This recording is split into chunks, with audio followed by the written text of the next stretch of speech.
Сөңкөл ички теңир тоонун арасындагы деңиз деңгээлинен 3016 метр бийиктикте турган, жаратылышы көз жуусун алган көл. Сөңкөлгө аскалуу тоолорду аралаган 20дан ашык майда суулар куюп, бир гана кажырты суусу агып чыгат. Ал Нарын дарыясына кошулат. 278 чарчы чакырым аянтты ээлеген көлдүн узуну 29, туурасы 17 чакырым.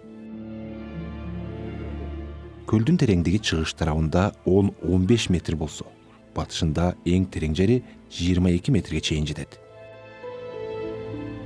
Сөңкөл 2011 жылдан бери эл аралык Рамсар конвенциясына ылайык суулуу саздак жерлердин тизмесине кирген.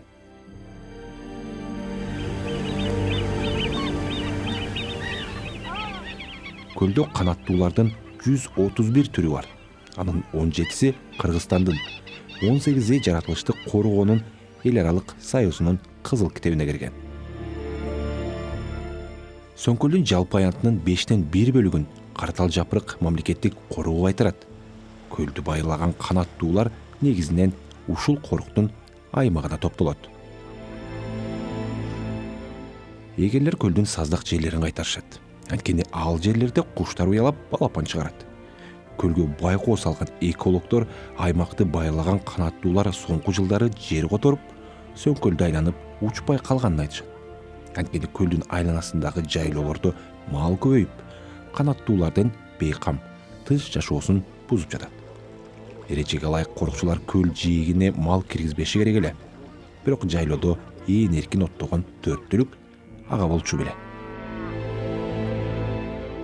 Адистер көлдөгү канаттуулардын кескин азайган учуру Совет малына туш келерин белгилешет.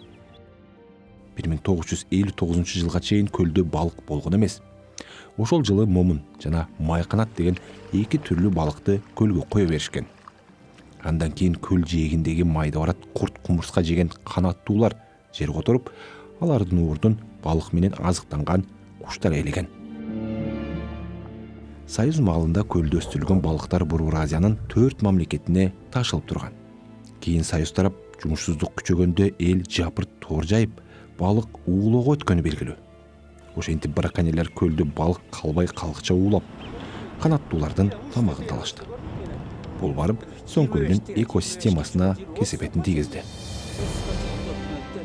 Сөңкөлдүн үстүндө өрдөк, чүрөк, каздар, ак чардактар сүзөт. Бирок 2005 жылдан бери тоок каздары Сөңкөлдүн аймагына уялабай калган. Адистер мунун себебин каздар уя салган жерлерде бодомал тебелеп тепсеп, уялоого жараксыз кылып салганынан көрүшөт. Ага кошулуп көл түбүндө таштандыга айланып, бир топ жылдан бери жаткан Кытай торлордон бөлүнүп чыккан уулуу зат куш азыктанган баалар чөптөрдү жок кылат. Мындай жагдай канаттуулардын жер которушунун олуттуу себеби. Мурда топ-тобу менен жүргөн ак куунун каранын Сөңкөлдө акыркы 10 жылдан бери көзгө сүртө албайбыз.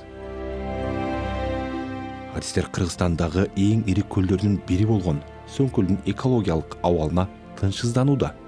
Алар көл акырындык менен азайып баратканын айтып, алдыңкы 50 жылда чөлгө айланышы мүмкүн деп чочулашат.